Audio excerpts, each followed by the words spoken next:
Prime Minister Perry Christie announced on Tuesday morning that the general election in the Bahamas will be held on May 10, 2017. Christie made the announcement at the office of the Prime Minister, signaling the official countdown to the hotly contested race. The address came minutes after Commissioner of Police Ellison Greenslade, acting in his capacity as Marshal, read a proclamation from Governor General Dame Margaret Pindling dissolving Parliament. In more news, the UK's Daily Mail newspaper has agreed to pay damages and costs to the First Lady of the United States over an article about her modeling career. The newspaper had reported allegations that Melania Trump once worked as an escort but later retracted its article. The story was published during the US election campaign last year. Mrs. Trump accepted damages and an apology from the newspaper at London's High Court. She filed her lawsuit in February, seeking damages of $150 million euro. The amount accepted by Mrs. Trump was not disclosed in the courts.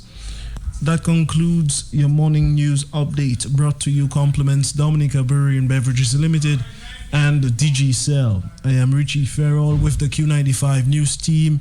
Would like to thank Matthias Peltier for linking. Join us again at 12 p.m. for the midday news package with Lakeisha Labasier. Good morning.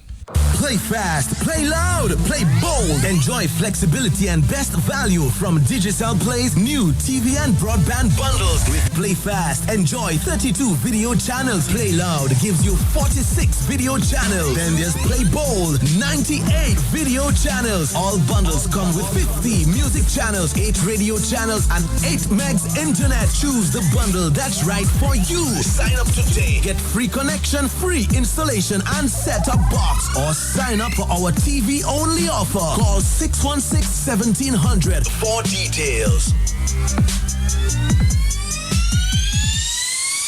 Bring them in, I say, bring them in. Yes, the bottles are coming, and we are happy. Menupaka wear the Guinness, the Shandy, and the Malta bottles. Pity fee. Yes, continue mene se bouteille la bière one three, but where are the Guinness, the Shandy, and the Malta? Mem consi la bière, every 24 empty $6, and every full crate is $10. Will I oye? Under the potager, in the storeroom, under the cellar, under a step, in the drain, the grass, the highways, the byways. Find them with you, and bring them in. Bring the empty ones, and get your money. Pourtant, Timon Lawi, I don't like beef. Puis manger mon souviens beef, you ni pour dire c'est good meat. Mais là, il vient pour Yves corn beef, ou il kaki madame. Mami, madame, bozopa. Why madame? Adam's wife, no Eve. Depuis you want to listen la, every day, good evening. Even it's day or night, mama is up say Yves corn beef evening. Because you see, Yves corn beef maintains that special old time taste. Here me Yves corn beef, of course, with bread. Yves corn beef epi bakes. Yves corn beef epi macaron. Yves corn beef epi diwi. It just like titiwi and rice. If corn beef with boiled plantain, ikadi mami cut the plantain and put the corn beef in it like a sandwich. If corn beef kavini a degose, the big tin and the small tin. Bon lewe papa mem ouvon tip and if corn beef is for him alone with a big mastiff. And what I like about the if corn beef is the key to open it. That's strong. Ibaka kasi and lemon. If corn beef, messieurs, mesdames, agents Belfast Estates Limited, ever hot tupa to a payer. So to everyone, I wish you a good evening today. Comme madame a reporté ça qui boit chez médecin pour député en pharmacie, where Harry did good bossing plan, if you want to support and land. It is how cafe Episa and not well my last 2 words. Episa. Harry upon yes is true. Pisa money on tipot plan. Doctor him up to make the urine and see more 3 times a day. Madame Lieli do urine Harry, no medicine to save are you. And where's the prescription? It me a posh mommy. What's the sense of buying that? Lemon happy say tout temps. No, you see the importance of going to your pharmacist, listening to your pharmacist, and having confidence in your pharmacist. PS.plus will they place a higher premium on patient-pharmacist relationship than Quick Care Pharmacy Kote Halsbro just before the National Bank. Kote Quick Care is not just a quick fix. It's not just about tablets and spoonfuls. They brought back the care into medicine. Whether it's a prescription or over-the-counter medication, the priority is your health. To take the right medication, the right amount for the right reason. Madam Harry, I see right in your medical book, next of kin, Henrietta Harry, movie farmer. By the way, is next of kin, her king, the Harry Ukakemo movie. All I want for you is good care. That is why I always recommend Quick Care Pharmacy. We go to Halsbro.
Let me take care of you like a real man can. Oh well, no bomb exploding, no, nobody's shooting, no. Sweet love we're making tonight. Oh yeah, we don't want no guns in our song tonight. Say I'm gonna love my baby right. Gonna do all the things she like under the cover. We don't want no guns in our song tonight. Say I'm gonna love my baby right. I'm gonna do all the things she like. Oh, yeah. Say.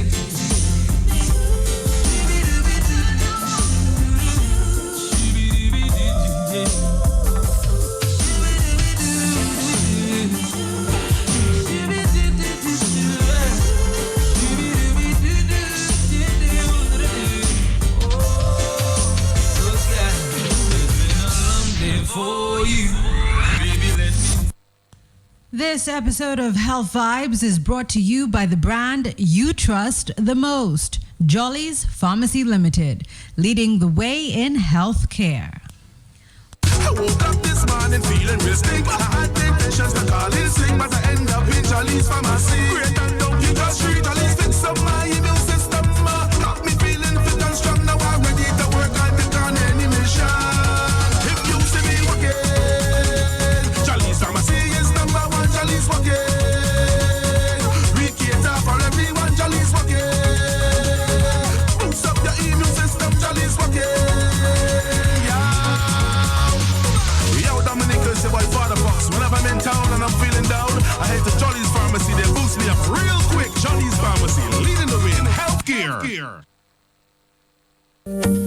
Jolly's Pharmacy presents a new and innovative radio program, Health Vibes. Health Vibes. Every Wednesday morning on Q95 FM. Health Vibes, hosted by Carlton Lando and Pearl Fontaine Butler. Health Vibes from 10:15 to 11 a.m. It's not just your average talk show. It's appealing and educational with a bit of humor. Real vibes on your health. Now that's the vibe. Health Vibes on Q95 every Wednesday from 10:15 to 11 a.m. with Pearl and Carlton. Tune in. Welcome to Health Vibes, Dominica's most foremost program on health, medicine, nutrition, and wellness, featuring the latest news on conventional and alternative medicine and healthcare. Now, here's your host, Carlton Lando, and co-host, Pearl Fontaine Butler. A pleasant good morning to you. Today is the day to have a good day. And, you know, I got up this morning with that thought. I think I'd seen it on a show. I think it may have been a celebrity who was, you know, showing the media inside of his house. And he had this beautiful, huge poster right over his kitchen that marked today is the day to have a good day. And so I want to greet you this morning from all of us from Health Vibes, hoping that you woke up this morning healthy, wealthy, and wise, and that you are ready to face the blessings and favor of today. Health Vibes, we speak so much about health and wellness must include your own happiness. That's right. Pearl, good morning. You are radiant in your green. Green this you make me morning. think of St. Patrick's Day. Well, you know, I always love the color green. Hope? Because, hope and the fullness and abundance, that's what it represents. Think for of me. Dominica. Absolutely. The forest, greenery and it's- the lushness of it. Absolutely. Yeah, it goes And with you. Whenever I wear green, I do think of Dominica because Yes. it is such a beautiful color. It is. And it's what we see every single day. today. Definitely. You know, so Definitely. good morning to you all, our faithful listeners. And for those of you who are tuning in for the very first time, thank you and welcome to Health Vibes today. So we have a really great show in store for you today. You know, last week we had Dr. Benjamin on, and he shared a wealth of knowledge Yes. about mental illness, and we were so grateful for that, and that we felt that it was necessary to have a part two, but with, two different contributors. So Carlton, I'll let you introduce them. So today we as Pearl has said, we are doing edition number 2 on mental health issues or disorders, as they're often called, and we have 2 very interesting guests. What we've decided to do is broaden the discussion a little more and include another mental disorder that we see, many people are suffering with and would need some sort of explanation, intervention, counsel, advice as to how to deal with it, and that is Alzheimer's and dementia. Doctor will, one of our guests will actually help us to differentiate between the two, whether they're the same or whether they mean something different. And we will still be focusing on depression as a mental disorder. So this morning we have in the house with us Dr. Nadia Wallace, who is one of the 2 resident consultant psychiatrists that we have on Dominica. Dr. Wallace, welcome, and we are very happy that you're here. And we have as well, no stranger to Health Vibes, it's a second time with us, Miss Rihanna Patterson, who is the president of the Dominica Dementia Society. And we're very, very happy to have her on board, particularly such a young person pioneering such a huge initiative. That's right. And so particularly as it relates to a mental disorder. And so we're really the happy. thing is, when you see her, she's so unassuming. I know. You would never realize that she I is know. championing the cause. I know.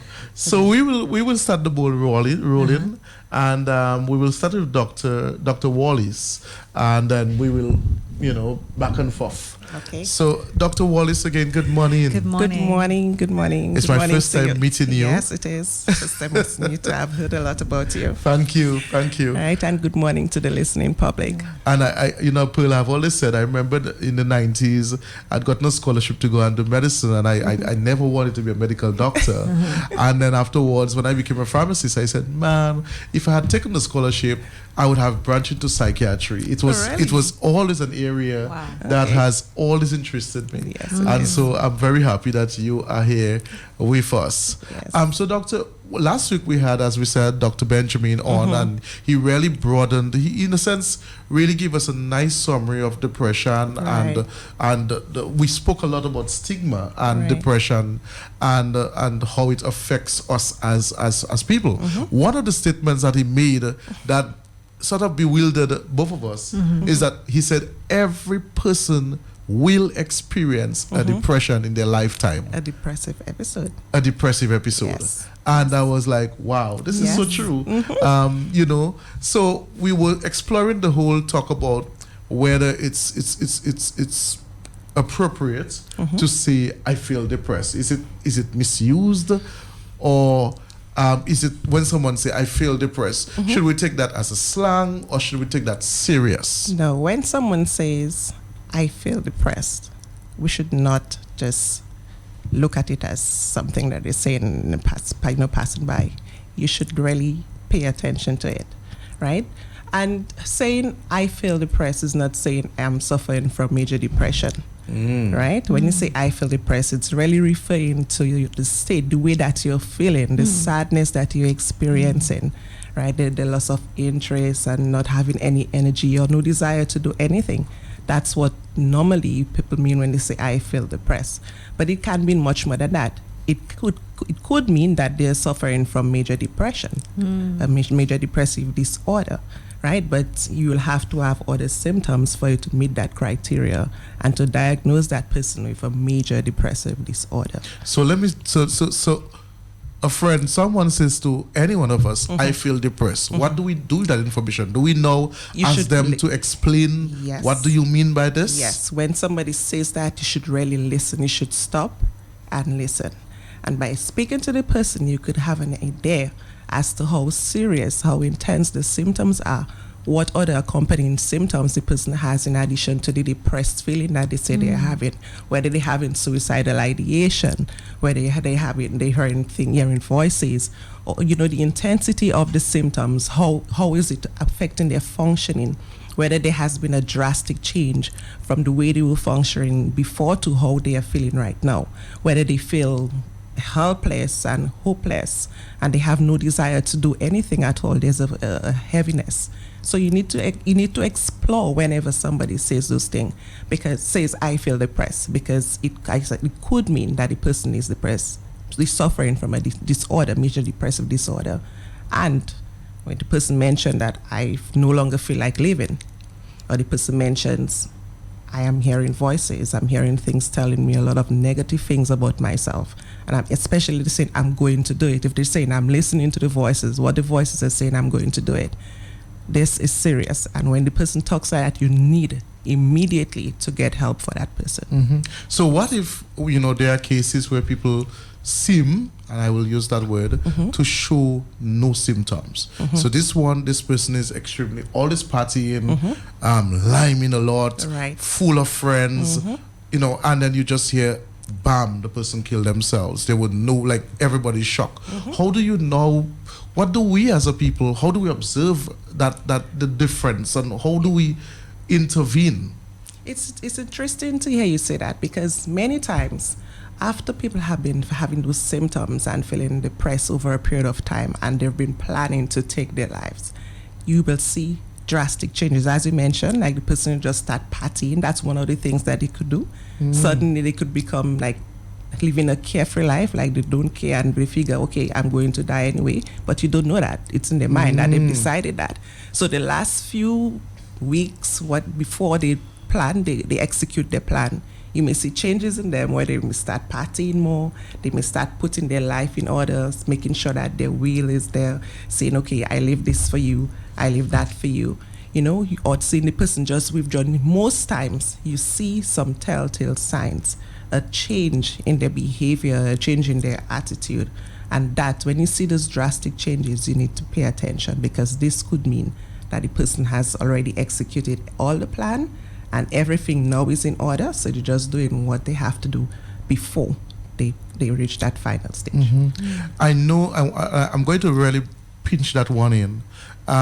In our society, because we're very spiritual, religious, there seem to be a conflict as to what causes depression. So you have an ideology that says it's demons.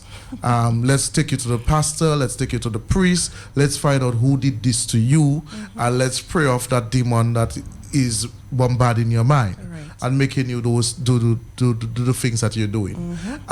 Science now will have a different perspective.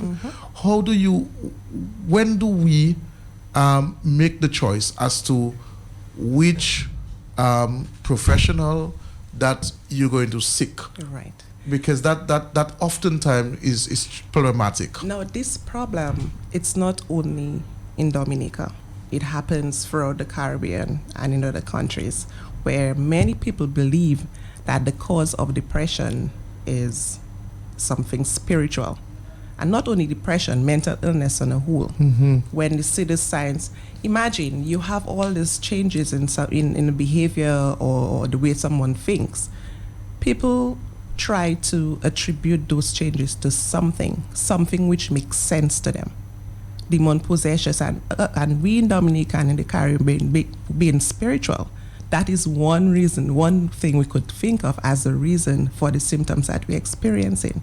And that's why many times people will say, oh, it's demon possession, or the person is just weak. But this depression is a serious illness. It's an illness like any other illnesses, but just that it affects the mind. Now, every day we use our bodies to do different things. We have different diseases of the heart, diseases of the lung, and all the other organs in our body. Imagine this little brain here. It is used to control everything. So, my God, there will be a time that it will get sick, not just once. I like the way you put that. And depression is just one of those diseases which affects the brain. So when someone suffers from depression, we should really take heed and realize that this is a real illness. It's a real disorder that requires real intervention and medication, and it's not as a result of any spiritual being or obeah or any possession that was inflicted on the person. So, yes, so you need, and we've had many cases. I mean, we see that all the time where people come in and they say, "Oh, it takes a long time to really convince them," but it's just a matter of really educating them, letting people be aware that this is a real disease. It's not as a result of any demon possession, and there are signs and symptoms of it, and there is treatment for it. And when somebody is afflicted with major depression, they need to be treated by the professionals. We have a caller. 1 second. Good morning. Good morning to you, caller. Yes, good morning, Carlton. Good morning, my friend. How are you doing today? I'm okay, and Madam Fontaine and your guest. Yes. Good morning. Okay, I have something that I'm concerned about, and I just want to ask about it. Sure. Let me give you a story as to why I am concerned. I was hanging out, as I live in South Florida, and we were hanging out one day playing dominoes about 6 o'clock, and here comes a guy that lives in the area, right in the area, and he said, "Could you please take me to my house? Because I don't know where I'm at." He doesn't know where he's at, and he wants us to take him to his house. Then when he takes him to his house, he's back. Oh, that's all right, man! I passed there how many times? I didn't even know where. What is that associated with? Is that a condition is it a condition or something that has happened, or is it the beginning of an illness? Because a lot of us can testify that sometimes we just lose. We have to catch up on what's that. But where I'm at now, what's going on? So is that something that can be associated with some kind of dementia or some kind of disease, or is something that just happened? Okay. Good question. Okay. We all forget at times. Every one of us, young, old, at one time we may forget something. So it doesn't necessarily mean that it's an illness. When something like this happens, you really need to get into the person's business, and by that I mean find out a little more about them. What exactly is happening? What if there are other accompanying symptoms when it started? If there is an underlying disorder that the person suffers from? Yeah, but do people just forget where they live? Not necessarily. Right, No. Right. No. Well, this no. is the thing. So Yeah. obviously that. So is that's a why when major that concern. happens, right? So when that happens, as I said, you really need to find out exactly what has been. If it could be that there is a particular situation or stressor that the person is experiencing, and they're having those manifestations where they forget where they may be living, and especially if that stressor is in regards to that person, something happened where that person is living. You may find that to protect themselves, that's one of the things that may happen. So that's why I said you really need to get into the person to find out exactly what's been going on in the person's lives, if there is something. But generally, this memory lapse like this, you don't see it normally in young people. So then could it be an onset of dementia or Alzheimer's or something like that? Generally, we have dementia. I mean, remember the scenario that he gave. These are people that live in the neighborhood. These are not necessarily people that live with the man who may know of the changes that have been taking place over time. So you may find that he may have been going through the changes and then just happened to ask these guys one day out of the blue, "Hey, where do I live? Can you take me home?" So I'm saying, though, could that be like, an onset, like the face-to-face reality of the fact that he could be suffering with dementia? We need to be mindful here that dementia, many times it's described as a disease of the elderly, right? So you normally see dementia in older persons. I'm not saying that it couldn't happen. There are different causes of it, right? But it's generally seen in the elderly. So if this happens to a young person, But we're this just will not be- just assuming, though, that the guy is young because Right. we don't know. Right. So if it was a young person, this is not the first thing. Dementia will not be the first thing you're going to think of in a young person. If it's an elderly, yes, you'll have to think that could be the onset of dementia. And the person then will need further investigations and, and attention. Well, that was a great question because we Yes. also have Rihanna here, Yes. who is from the Dementia Society. And good morning, Rihanna. Good morning. So, can you tell us a little about what you know dementia to be? Well, I know dementia to be, it's not a set disease. It's a general term that describes memory loss and behavioral changes that fall under a specific category. Like Parkinson's disease is a type of dementia. So there's different types of dementia. It's not just someone has dementia and that's the disease. Okay, Yes. I can understand that. I remembered in your last time when you were here, you shared with us how you actually began the association, and you as a young person has been affected by dementia with living with your grandfather, Yes. and actually seeing him suffer with this disease. In a very nutshell, maybe just bring us back to what it was like for you seeing your grandfather go through this, and maybe some of the instances where some of the examples of things that he may have done that were a bit questionable. Okay. Well, dementia is a progressive disease. So it started off slow and then it just drastically just went over the hill. So it started off with my grandfather kind of hallucinating, seeing things, saying things that are untrue. It didn't make sense. And we found that as one of the warning signs, like what's going on. We didn't know what was going on. He said things like, there's water running downstairs. When we go downstairs, there's no water running. You know how pipes usually, so we thought, something was going on downstairs and there's nothing going on. And then he repeatedly said that several days. So we thought, what to do.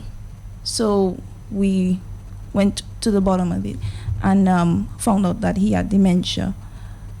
Actually, the way dementia operates, sometimes you cannot even diagnose what type of dementia someone has. So when they're pronounced dead or so on, they will just say dementia.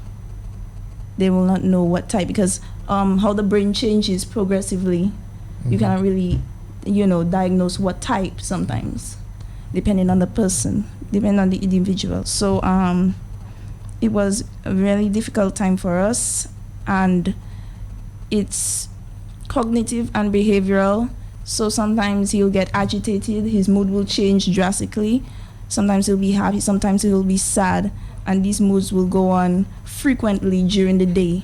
As the day goes, bowel movement was poor. He had a weak bowel movement. Urine, he couldn't really take care of himself. He needed support. He needed somebody to support him. He would forget how to eat. So we needed to feed him. It was basically like we had a second child in the home. And it was very hard for me and the family. And of course, memory loss, which are one of the symptoms of dementia. He forgot where his belongings were frequently, and he forgot the family, and he forgot himself. To wake up every day and wonder where you are, what house you're in, who you associate yourself with, where's your phone, where's your shoes, walk out the house with shoes, without shoes. So little things like that, that's what he did. And I guess with the complications of this disorder, you would have been very prudent with hazardous chemicals or anything that may be of a weapon. Yes. That like the match, the cutlass, the knives. You had to literally make changes with this. Yes, taking care of someone who has dementia, you need to have 4 eyes.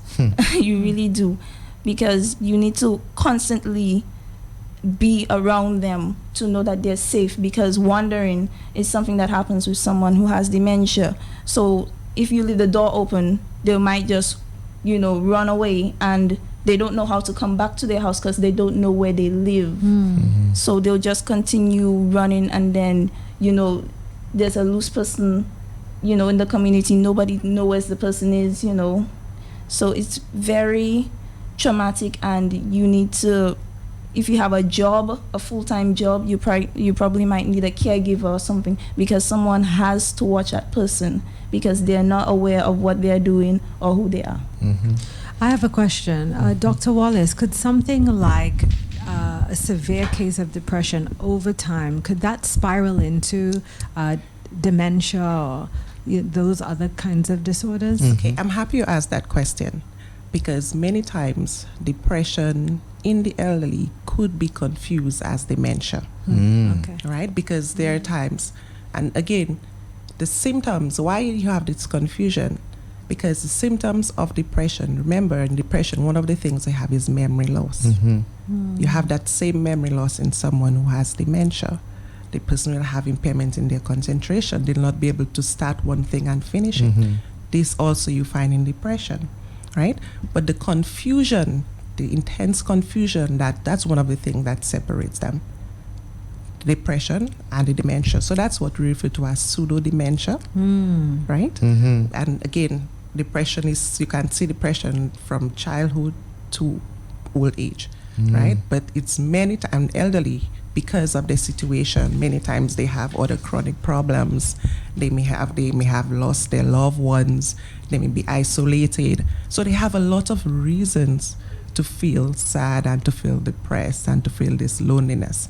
And the chronic pains that they may have because of their medical condition that they have, and even some of the medical conditions, they may have depressive symptoms. So you have all these happening in an elderly, and this could be confusing with that of dementia, but they need to be separated because the treatment is different, right?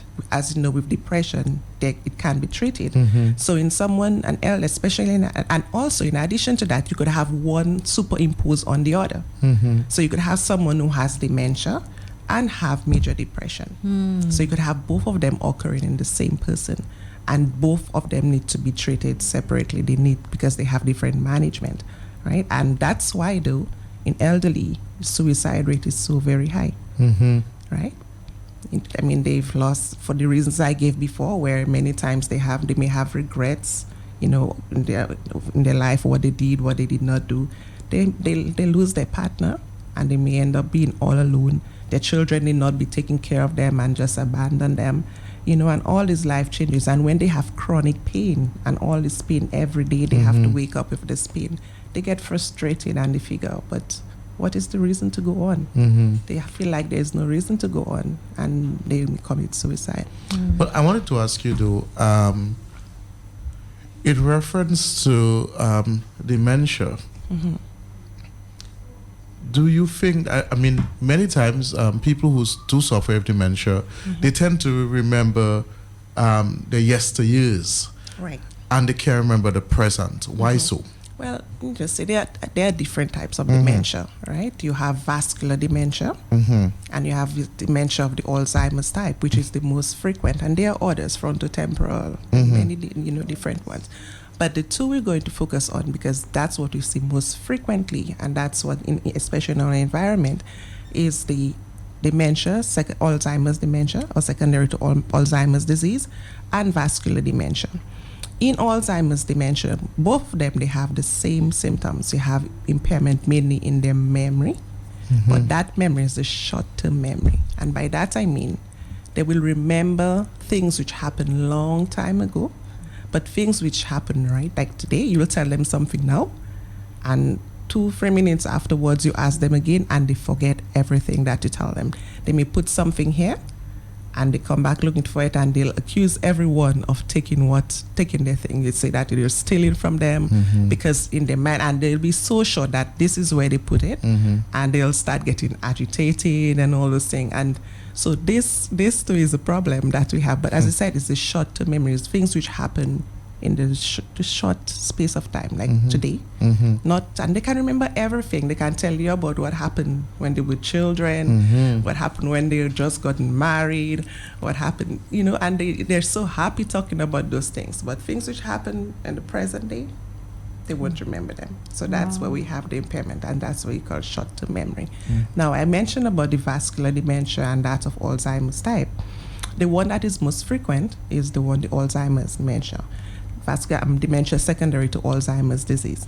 So you have the memory impairment, right? Also, you may have difficulties in the speech, difficulties in movements which they may perform, and difficulties in just doing the everyday, like the executive functioning, the everyday activities, difficulty in planning and organizing things that they normally do. They'll be confused, not know how to do it or how to start, and they will need help for those things. Now, with someone who suffers from Alzheimer's disease, many times the cause is unknown, right? But someone who, for example, has, be it a personal history, if they suffer from Down syndrome, or they have family members who suffer from Down syndrome, they may suffer from Alzheimer's disease. Someone who's had hypothyroidism may suffer from Alzheimer's disease. However, another difference between dementia secondary to Alzheimer's and vascular dementia is the decline in their functioning, or the symptoms, or in their memory. What you'll find happen, decline will be gradual. It will be gradual and it will be steady. So it will start, and you'll see for over a period of years that the person has been going down constantly, and the memory over a period of time continues to progressively get worse. You'll see this in Alzheimer's. However, in vascular dementia, where you see, and people who are at risk of suffering from vascular dementia are individuals who suffer from cardiovascular disorders, high blood pressure, diabetes, cholesterol, the smokers. So these individuals are at higher risk of suffering from vascular dementia, and many times you'll find the onset of that dementia after they've had an insult, for example, and in fact after they've had a stroke, right? So that's when you'll see the onset of this memory impairment, and over a period of time. Now, you will find that there will be periods where the person will be remembering and everything, and the decline in the memory will not be as severe. As soon as they have another stroke, you'll start seeing a drop again. So they refer to this as you have a stepwise decline in the memory. So unlike the Alzheimer's dementia, where it's just progressive and it's continuous, in the vascular dementia, it's not that way. You'll have periods where the person will be fine, and once they have a stroke or another TIA, for example, or another insult, you'll find the memory drop again, then it will steady, you have a plateau, then it will continue dropping. So what you really have to do in individuals who have vascular dementia, you'll have to try to, these risk factors which I mentioned, you'll have to control them. Good control of the blood pressure, of the diabetes, stop smoking, exercises, a change of lifestyle. Those things will help in someone who suffers from vascular dementia. Excellent. Ms. Wallace, Patterson, as the president of the Dementia Society, what have your association been doing? I mean, have you met many people on Dominica and families who are suffering with this, and what type of support system is the association putting in place or has in place to assist people who themselves are sufferers of this disease, this disorder? I'm not the president at present anymore. Okay. I'm actually just the CEO now. We have a new board starting January. So there's the president is Fayal, and the vice president is Dr. Sharma. The secretary is Craig Laron. The PRO is Alicia Alexander, and the treasurer is Esmeralda Joseph. Okay. Yeah, so we have a new board now. But what we have in place, well, what we're trying to set up is a Dementia Friends program. It's already done in Wales and England under the Alzheimer's Society organization in England. So we're working with them to have our own Dementia Friends Dominica program. I think it's going to be the first in the Caribbean. So it's going to be very interesting to set up. I'm very excited about this program that hopefully that will get in touch with more persons that have dementia in Dominica. Okay. And We have a caller. Let's just take this call. Good morning, caller. Good morning. Yes, good morning, Carlton. Good morning, Pearl. Good morning to your guest in studio. Good morning, sir. morning. I've been trying to call the line because I say I have to call and make my point. A caller called, said that someone came up to them and told them that he couldn't find his home. I'm familiar with that because it happened to a family member of mine years ago. But knowing the person that I am, while he was in the hospital, the first thing came to my mind, it got to be something that's in his body, in his system.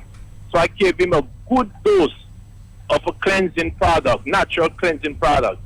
And after that, everything started to subside. I finally started, So I do believe a lot of time when toxin is in the body contributes to the mental condition. And I say that again because I always used to wonder why someone with a mental condition can't get better. If you have a head injury, I understand that, but you don't have no head injury and you just can't get well, just crazy for the rest of your life. Until I heard the great Dr. Sebi was talking about someone that he cured with a mental condition is by cleansing and detoxing the body. So toxin in the body will cause that to happen. And the situation with Alzheimer's, one of the doctors also, natural doctor, was talking about what really happens when individuals with an old age suffer from Alzheimer's, from lack of depriving their body from water for a long period of time, maybe in the young days, not drinking water, because I heard people always say, oh, I don't like water, not realize the importance of water. And when I say water, I mean natural, pure water, because when the water do have chlorine and stuff, it's not pure. And this is what contributes to all our ailments. So the body needs pure water. So when you deprive your body from water at an older age, that's the effect of Alzheimer's, because water carry moisture and oxygen to the brain. Okay, that's what I think. Thank you. Thank you. I'm listening. Thank you. All right, Dr. Wallace wants to make a comment. Something too we have to remember that there are some reversible dementia, and by that I mean there are some persons who suffer from dementia, which can be, and with that, and the symptoms or the dementia itself can be reversed, and the person will no longer suffer from this cognitive decline. Now, when someone comes with the symptoms which suggest that they may have dementia, of course, we have to do investigations. There are a series of investigations which can be done. And as I mentioned, the reversible ones, when we do those investigations, if we see that the dementia is as a result of this impairment in whichever of the causes, the reversible causes, we treat it. And you'll see that the person immediately get better. So it's not all dementia. There are some which are reversible. Now, the caller mentioned about eating healthy. If we don't eat well, if we don't take care of our body, we suffer from illnesses. True. This is a fact. Yeah, but right? you say it like as if people do that all the time. A lot of people do not eat healthily. Yes, though. This is a problem in our society. I totally agree. And if we don't eat healthy, we will get sick. If we don't take care of our bodies, we'll get sick. That happens. But then when it happens, I mean, we see these people all the time. It's real. The people get sick, and when they get sick, we have to treat them. We have to treat them. I have a question in terms of treatment for people who suffer with depression, mental illnesses. What steps do you go through with them to rehabilitate them back into society and living a healthy and normal life? Because a lot of times I think people are of the view that when people go to the acute psychiatric unit, they are only medicated, and then once they show signs of getting better, they just let out back into society for the same thing to reoccur again. Okay. No, that's a misconception. Let me tell you exactly what happens at the acute psychiatric unit. When someone comes with a mental illness, when we see the person, we diagnose them, we treat them. 99.9% of the time, the person gets better and the person comes back to their normal self. The drastic change you will see from that person from the time they came to the time that they're ready to leave, I mean, it's unbelievable. But one thing we always do, whenever someone comes to the hospital, we always meet with their family members. We always have a family intervention therapy where we bring in family members of whichever support system, be it someone from their workplace, be it a neighbor, be it a friend, any support system that that person has and that can contribute to their life positively. We bring the people in and we educate them on what exactly the person is suffering from. Tell them about everything of the disorder, and by then the person is well, so the person also can participate and can understand what exactly is happening. So yes, we educate family members. We let them know. We don't just treat people and then send them out, right? No, we do this, and when we have the family members come in, the hope is when the person is discharged, then that family member, because of the awareness, the education that they receive, they will be better informed and be able to assist that person. They'll be able to recognize the signs and the symptoms of the disorder. They'll be able to recognize when they're relapsing. They could be instrumental in them taking their medication so that they can stay well, right? So this is one of the things that we do. And of course, we always have follow-up. So we don't just have people treat them and just send them out. So really, I mean, the community really has to come on board, because mental illness doesn't affect only the person who is suffering from it. It affects everybody else, everybody who lives in because when something happens, it affects all of us. So really, we need to come on board and help these people. We cannot just be left to us at the psychiatric unit. We do what we have to do. We treat them, we get them well. But when they go out, that's when we need the help from family members, from friends, from the employers. Because even the employers, sometimes that I will stick a pin here, because as you know, the discrimination and stigmatization that exists with mental illness, some employers, they may discriminate against someone because they suffer from a mental illness. No. And that is what could really make the change in how the person does. If that person is supportive and they recognizes that person that suffers, they could be the one reminding them, did you take your medication today? Make sure you go to when they have to go to their follow-up, give them the time so that they can go for their follow-up. Because they will be productive like everybody else. Okay? Thank you for answering. I wanted to ask you though a little about bipolar depression. Yes. Because it's an area too. I've been hearing people talking very loosely. Oh, you must be bipolar. You know, is there a difference between depression and bipolar? Are they interchangeable? You know, are there different versions or intensities? We have a caller. Good morning, caller. Good morning, caller. Hi, good morning to the panel and to the listening. Good morning to you, my dear. How are you? I'm blessed, thank you. Very good. Mental disability has no respect for anybody, race or anybody.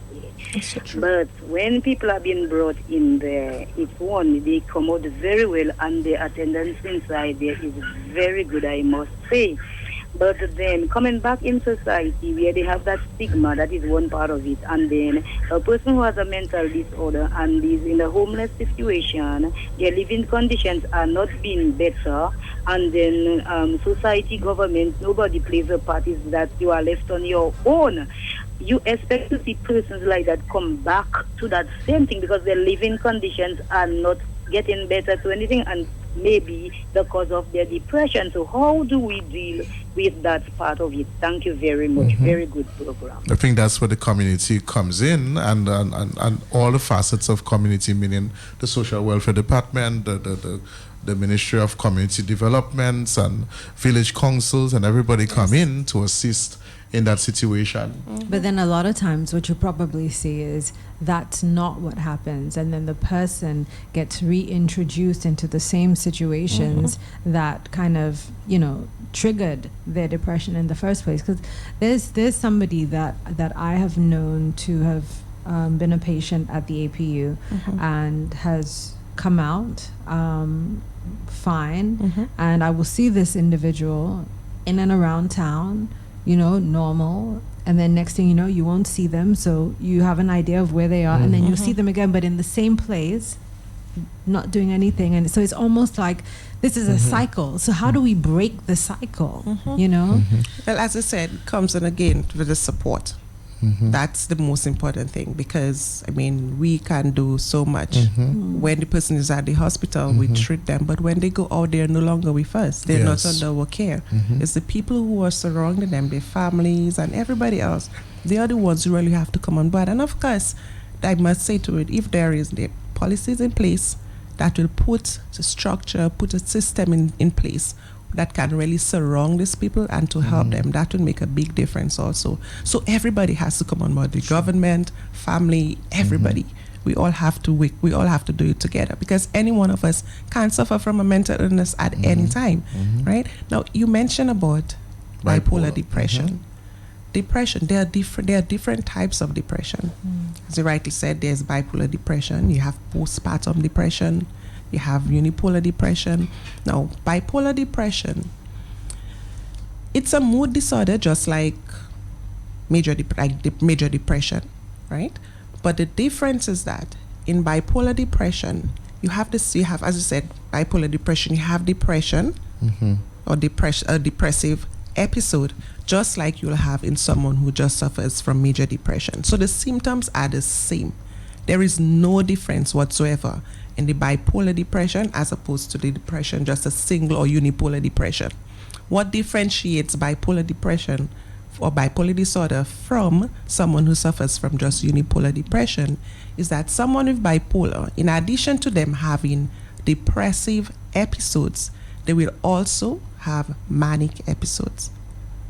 So they would alternate between mania and depression. So the very opposite of a depression, where you have the person very low and down and not having desire to do anything and with no energy, you'll have the opposite of that, where the person will just be very high, with full of energy, flying, talking a lot, taking a lot of risky behaviors, and that you'll have the very opposite in them. So this is what is bipolar disorder. So you'll have alternating between depression and mania. Unlike in just unipolar depression, the only thing you have is this depressive episode. So then, what if you have the bipolar type 1 and type 2? Yes, you have type 1 and type 2. Yes. Now in type 1, sorry.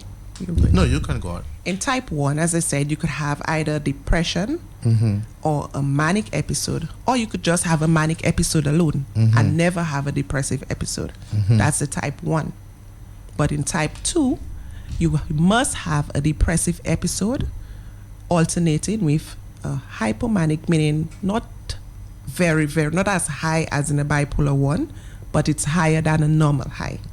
We refer to that as hypomania. So you have that alternating with major depression and the hypomania.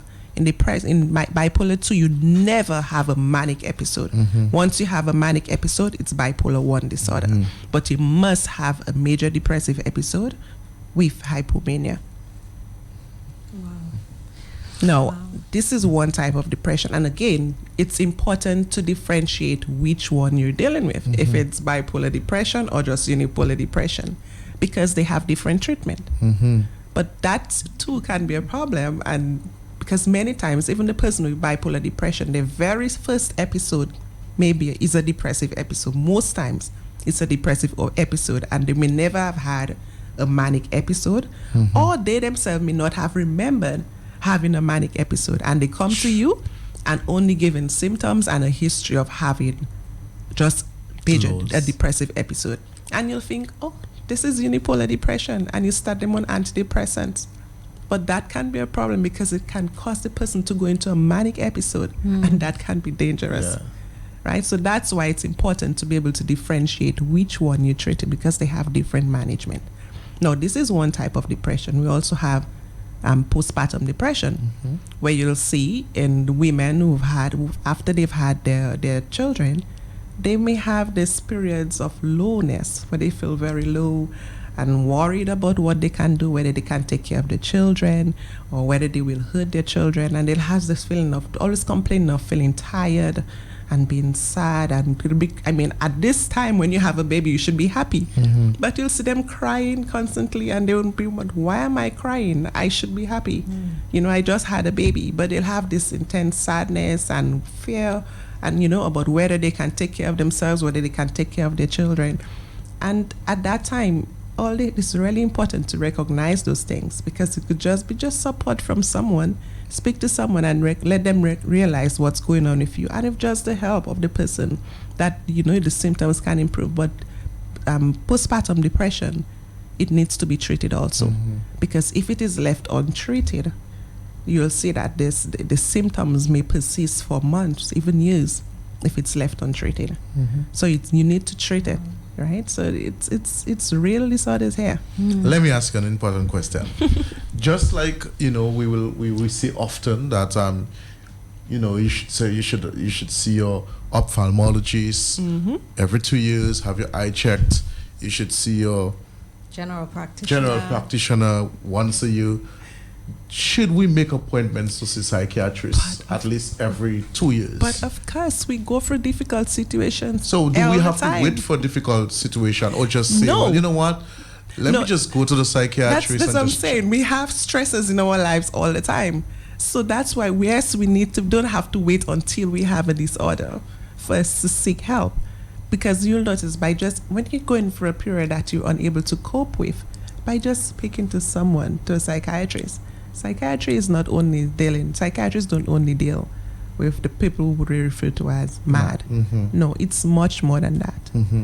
People who are going for just everyday difficulties, we also see them, right? So you don't have to wait until you spiral into this depression or a psychotic episode for you to seek help, and especially if you have family members who suffer from mental illness. Because when you have family members who suffer from mental illness, it increases your risk of suffering from a mental illness yourself.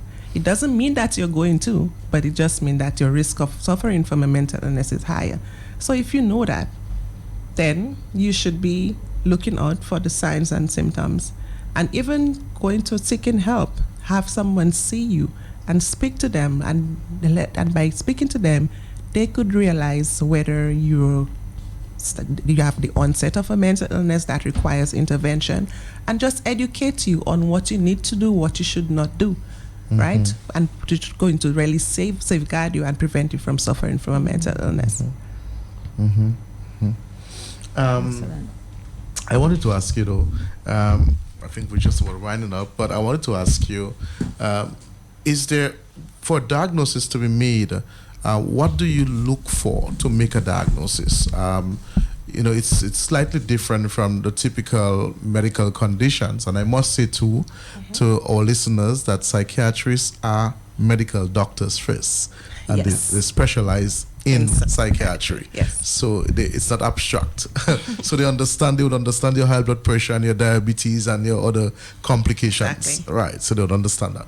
So you're going to make a diagnosis. How do you on what basis do you make a diagnosis? Is it on symptoms? Is it on Now, you're referring to depression or, okay. Now, let me just tell you, there is normal sadness versus sadness of someone who suffers from depression. So the first thing, how do you differentiate which is which? We all get sad every time. We all get sad, at times. When we have losses, when we have difficult situations, anything. And it's normal to feel sad, right? But when you have major depression, you will see that the person will have difficulty to adapt to the change that they're experiencing. Either the reaction is either none whatsoever, and this is abnormal, because it's normal to have a reaction, to feel sad, and then to get out of it. So that's one of the ways you can differentiate between normal sadness and sadness with the sadness that someone who suffers from major depression will have. Now, in addition to this sadness, which is one of the most important symptoms, you'll find that the person will have loss of interest in everything that they do. The things that they used to enjoy doing, they will no longer want to do them. They will just be sitting, isolate themselves. They may sit in a dark area, stay in the room, and just withdraw from all activities, withdraw from friends, and not get interested in doing anything at all. In addition to that, you may find that the person, we all enjoy sex, right? This is something that's enjoyable. However, someone who is depressed will no longer have desire to have sex. They will have loss of appetite. They'll have problems either sleeping too much or sleeping too little. But most significantly is the suicidal ideas, which accompanies those symptoms. Now, when someone has those things, all those, and again, these symptoms over a period of about 2 weeks or more, and it's just persisting and it continues to intensify, then you'll know that this person suffers from major depression. So you ask about tests? No, you don't require any tests. You really go on the symptoms that the person present to you to make that diagnosis. And would you say the same thing for dementia? For dementia, as remember I mentioned that there are reversible causes Right. of dementia. So it's different. When someone comes with cognitive impairment or symptoms which suggest that they may be suffering from dementia, you have to do a series of investigation to rule out, to make sure that this dementia is not as a result of one of the reversible causes that I mentioned. Because if it's as a result of one of those causes, you will see once you treat those that underlying disorder, the person will get better, right? So after you've done all those investigations to rule out and you realize that everything is normal, then you'll start thinking, okay, it's not just it's not a reversible dementia. And of course, you have to take the person's history. If the person has a history of high blood pressure, or diabetes, or having had a stroke, or smoking, all those things will raise the red flag that is, oh, this could be a vascular dementia here. Or if the person have had, as I said, in the Alzheimer's dementia, where the person you can't find any of those underlying causes, and all the reversible causes, when you've done the investigations, everything is negative, you'll know, okay, this is not a vascular dementia, it's more one of the Alzheimer's type. I know we just about running time. I have one more question to ask you. In reference to depression and children, do you see depression in children? Because most times we don't think of children getting depressed. All the time. You think of it as an adult disease. Is it? It can affect everyone throughout the lifespan. Children, teenagers, adults, elderly. And the symptoms are different. In the children, you might see behavioral changes, or they may have different changes in the way that they eat, the way that they feed, changes in their attitude, changes in their performance at school. You know, these things, these are the signs that you see. The child will be crying constantly. So that's what you look for in children. In teenagers, however, what you find is the irritability. Increase in their irritability, then they'll be aggressive. That will be the symptom that is marked, that is more intense in someone who's in the teenagers with depression. In the adults, the symptoms which I mentioned earlier, that's what you'll see in the adults. And in the elderly, you'll have a lot of the cognitive impairments, so decline where you have memory loss, impairments in their concentration, etc., difficulties in what they can do and what they can perform. So they're different. They occur throughout the lifespan, but there are certain symptoms which differentiate them and which is more marked in the individual. Very interesting. Well, we've definitely come to the end of our program this morning. We've actually gone over our time. Yes. But we want to thank you both for being here and sharing some information with the general public and with us on dementia, mental illness, depression. So we've definitely learned a lot over the past 2 weeks, and we're very grateful that you could be here. So thank you very much. Yes, I must say it was a good show. I think I personally learned a lot. We truly want to again, Miss Patterson, congratulate you on the great work that you've been doing, particularly as a young person, and we truly wish your organization well. Thank you for that, and thank you for having me. You're welcome. Dr. Wallace, again, we truly want to thank you for all of the information that you've given to us today. It was my pleasure. Right. Until next time, I'm Carlton, saying go out and have a great week. Bye-bye. You were listening to Health Vibes, a production of Jolly's Pharmacy Limited. Easy Rock 95.1. More rock, less talk while you work. The latest soft rock, hit after hit. Tune into Easy Rock 95.1, the best mid-morning show in the right here on Q95, the big station.